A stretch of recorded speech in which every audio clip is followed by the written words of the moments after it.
Caríssimos irmãos e irmãs, nós continuamos então neste processo. Lembra que eu falei já na missa passada que desde a cura que Jesus realiza naquele homem lá da piscina de Betesda, desde ali começa um processo no coração dos judeus que eles querem matar Jesus. Então eles vão apenas procurar motivos que justifiquem o seu intento. Isso que nós vemos nos judeus e nos escandalizamos, às vezes, não poucas vezes, acontece em nós. Primeiramente, nós tomamos uma resolução sobre uma pessoa. Ela é antipática, ela é metida, ela não vale nada, ela é ingrata. E agora nós vamos fuçar, nós vamos procurar no histórico dela, ou nós iremos ficar bem atentos para alguma atitude meio duvidosa que me confirme aquela resolução que eu já tomei no coração. Eu já matei aquela pessoa na minha alma. Eu vou apenas encontrar motivos que acalmem a minha consciência e que digam: você estava certo, ela não vale nada. Você estava certo, ele é muito orgulhoso e metido. Aquele seu juízo, tá bom, foi muito forte, mas não era mentiroso. Você não estava exagerando. Pois bem, isso estão fazendo aqui os judeus. Eles já decidiram matar Jesus. Eles vão matar Jesus. Eles não vão aceitar a sua palavra. Eles vão apenas procurar motivos. Então fiquem bem atentos a essa postura, que ela vai se desenrolar e vai se acirrar e se concretizar na condenação de nosso Senhor Jesus Cristo à morte e morte de cruz. Pois bem, então Jesus aqui está dialogando com estes homens de má vontade. A pior coisa é você discutir um tema com uma pessoa que não quer encontrar a verdade. Ela quer apenas provar que ela está certa. Então era este o diálogo de Jesus. Jesus queria mostrar, queria levá-los ao conhecimento da verdade, mas eles estavam com o coração endurecido e eles não iam ceder. E Jesus então disse: olha, João Batista deu testemunho de mim. Jesus mostrando que aquilo que Jesus ensina e faz é verdadeiro. Porque olha, primeiro, João Batista, que vocês aceitaram, pois bem, que vocês se alegraram por um tempo com ele, pois bem, ele deu testemunho de mim. Versículo 33, vós mandastes mensageiros a João, e ele deu testemunho da verdade de mim.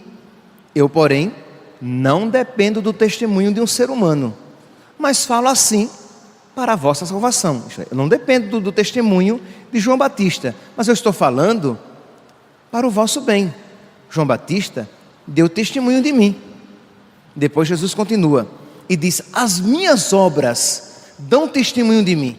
Isto é, os cegos veem, os mudos falam, os leprosos são limpos, são curados, o reino de Deus é anunciado aos pobres.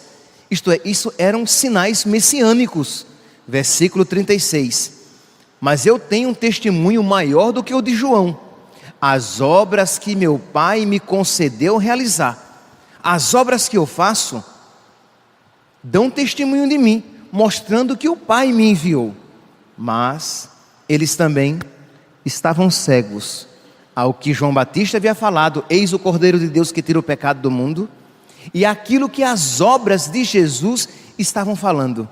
Coração endurecido. Jesus continua, diz: olha, as Escrituras, de um modo particular Moisés, mas as Escrituras dão testemunho de mim.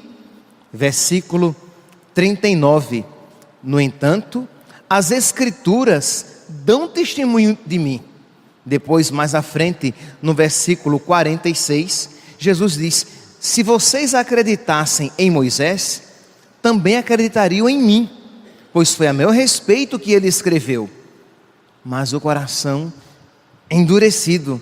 E por último, Jesus diz: o Pai dá testemunho de mim. Versículo 37, e também o Pai que me enviou dá testemunho a meu favor. Mas aqueles homens, vejam agora aqui, meus santos, o escândalo. Aqueles homens que conheciam, assim, pensavam conhecer, que pensavam conhecer a palavra de Deus, que se debruçavam sobre ela muito constantemente. Aqueles homens que ouviam muito frequentemente a palavra de Deus, eles não conheciam a Deus. Vocês percebem aqui o escândalo, meus santos? Isto é, que Deus nos livre de a nosso respeito isso ser dito. Nós que participamos frequentemente da Santa Missa e o Senhor dizer: vocês não me conhecem, vocês nunca ouviram a minha voz. Por quê? Porque Deus é mudo? Não porque Deus seja mudo, mas porque eles têm o coração endurecido, os ouvidos tapados, os olhos cerrados. Isto é, eles não querem ver, eles não querem ouvir, eles não querem abrir o coração para Deus por meio da palavra de nosso Senhor Jesus Cristo. E Jesus diz uma palavra, Jesus tem uma sequência de palavras duríssimas, horríveis de se ouvir. No versículo 44, Jesus diz: como é que vocês podem acreditar, vós que recebem glória uns dos outros e não buscam a glória que vem do único Deus? Isto é, o interesse deles era receber a glória humana. Como é que eles podem acreditar em Deus, que se manifesta em Jesus Cristo, que não busca a glória humana? Jesus mesmo diz: eu não busco, versículo 41, eu não recebo a glória que vem dos homens. Como é que pode conhecer? Lembrando que conhecer é concórdia, é similaridade de coração, é encontro de coração, é comunhão. Como é que eu posso conhecer? Como é que eu posso fazer comunhão com Deus, que é manso e humilde de coração, que não procurou a glória dos homens, mas se vestiu de ignomínia, se vestiu de desprezo? Por quê? Porque buscava a glória de Deus. Como é que nós podemos conhecê-lo, ter comunhão com Ele, se nós buscamos a glória que Ele não buscou, se nós procuramos ter um coração que Ele não tem? Como é que nós podemos nele acreditar, com Ele fazer comunhão, conhecer este Deus que se manifesta em nosso Senhor Jesus Cristo? Compreende aqui por que é que os judeus não podiam conhecer a Deus e qual é o caminho que nos dá a possibilidade do conhecimento de Deus? O caminho da humildade, o caminho da busca da glória de Deus. Mas continua Jesus com palavras horríveis, terríveis de se ouvir. Versículo 37. Jesus diz: e também o Pai que me enviou dá testemunho a meu favor, mas vós nunca ouvistes a sua voz, nem vistes a sua face, e sua palavra não encontrou morada em vós, porque não acreditais naquele que ele enviou. Repito, vós nunca ouvistes a sua voz, vós nunca vistes a sua face, e a sua palavra, a palavra de Deus, nunca encontrou morada no vosso coração. Crê em Deus Pai. Crê em Deus Pai. Nunca ouviu a voz de Deus. Quer dizer, e a palavra que eles liam? E a palavra que eles ouviam? Não entrava. Eles não ouviam de verdade. Era uma palavra oca. Era uma palavra que não produzia fruto no coração. Meus santos, infelizmente, em algum momento da vida, infelizmente, experimentamos isso, quando o nosso coração está endurecido, que nós ouvimos a palavra de Deus, mas é como se não a ouvíssemos. Ouvimos, mas o telejornal nos atrai e nos prende muito mais a atenção do que a palavra de Deus. Quem, infelizmente, não já passou por uma experiência terrível como essa, um fechamento. Espero em Deus que tenha sido uma experiência temporária, bem rápida, mas de quando a palavra de Deus não entra no coração. Quem não já fez a experiência de estar, entre aspas, em oração, mas sem encontro algum? Por quê? Porque de verdade o seu coração está em outras realidades. Está na Santa Missa, mas com o seu coração em realidades opostas àquilo a que a Santa Missa quer nos levar. Então estamos de corpo presente, mas com a alma bem distante do nosso coração. Jesus falou a respeito dos mesmos fariseus uma outra palavra com este mesmo sentido. Vós trazeis, perdi aqui a palavra, o vosso coração, esqueci, mas o sentido é de que o coração está distante daquelas palavras que ele trazem em seus lábios.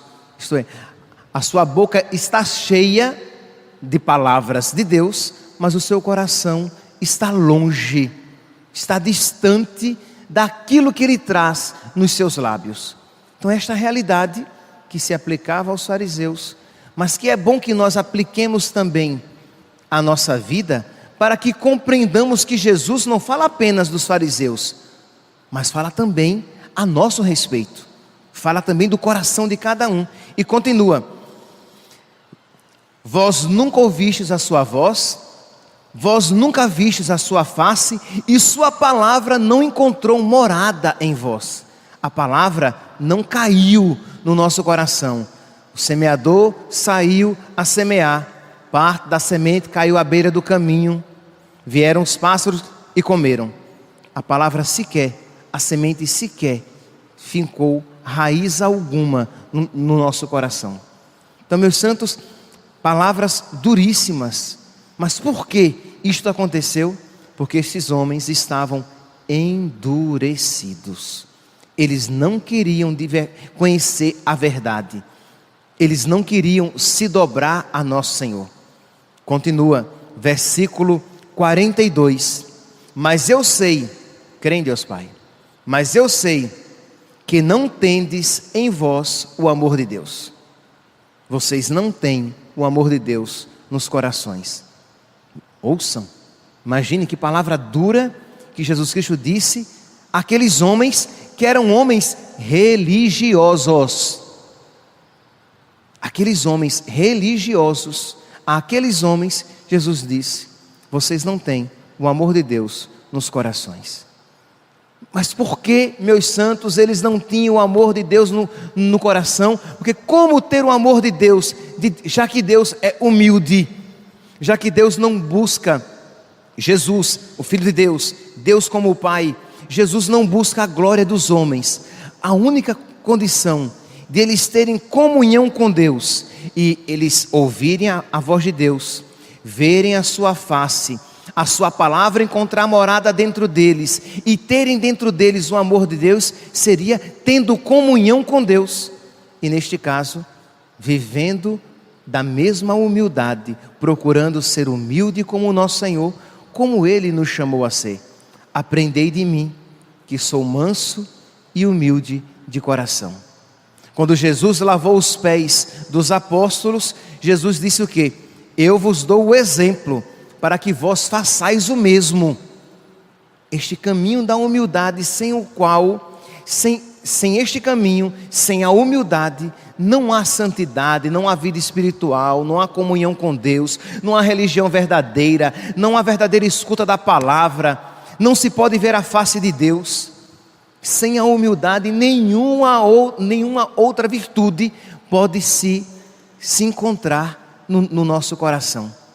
Então precisamos pedir a nosso Senhor esta graça, para que nós, homens e mulheres religiosos, não tenhamos uma religião infrutífera, inócua, sem efeito algum na nossa vida. Por quê? Porque nós viemos à igreja, nós participamos da missa, nós estamos aqui num ambiente de oração, mas os fariseus também estavam no templo, estavam na sinagoga, ouviam a palavra de Deus, mas nem por isso eram homens que agradavam a Deus. Santa Teresinha, e termino esta homilia com uma oração de Santa Teresinha, em que ela pede a humildade. Então vamos, meus santos, vamos juntamente com Santa Teresinha do Menino Jesus e da Sagrada Face, vamos pedir a humildade, mas ouçam direitinho a oração dela e vejam se vocês estão dispostos a repeti-la também. Não é uma oração fácil de se fazer. Ela diz: ó Jesus, quando peregrino na terra, quando o Senhor era peregrino na terra, dissestes: aprendei de mim, que sou manso e humilde de coração, e encontrareis repouso para as vossas almas. Ó poderoso soberano dos céus, sim, descansa a minha alma em ver-vos revestido de forma e natureza de escravo, até abaixar-vos para lavar os pés dos apóstolos. E recordo-me então das palavras que proferistes para ensinar-me a praticar a humildade. Dei-vos o exemplo para que vós façais o que eu fiz. O discípulo não é maior do que o mestre. Primeira parte, ela olha para Jesus e vê que Jesus é humilde. Ela olha para Jesus e vê que Jesus nos ensina a humildade. Segunda parte, o negócio agora fica mais: ó meu amado Senhor, não podíeis abaixar-vos mais para ensinar-me a humildade. A fim de corresponder ao vosso amor, quero também eu desejar o último lugar e persuadir-me sinceramente de que este me é devido. Isto é, eu quero procurar o último lugar e me persuadir, me ensinar de que este é o meu lugar. Então, o último lugar é a expressão da humildade. Quando você não é reconhecido com os seus méritos, quando você de alguma maneira é desprezado, e você aceitar aquele último lugar, mas não como quem aceita, já que não tem outro jeito, e você quase que explode por dentro, mas como quem aceita dizendo: mas que outro lugar me seria reservado senão este? Eu sou pecador, eu sou miserável. Paciência. Continua: suplico-vos, crê em Deus Pai, olha aqui, suplico-vos, humilhar-me. Ela está pedindo que Jesus a humilhe. Suplico-vos, Jesus, humilhar-me cada vez mais que eu procurar me elevar. Quando eu começar a levantar a crista, que o Senhor me humilhe, para que eu veja quem eu sou, para que eu me lembre que eu sou pó. Lembra-te que és pó. Para que eu me lembre que eu sou pecador miserável, para que eu me lembre que eu sou um salvo, que eu não me salvei a mim mesmo, mas que eu fui salvo, que eu sou um redimido, que eu sou um perdoado.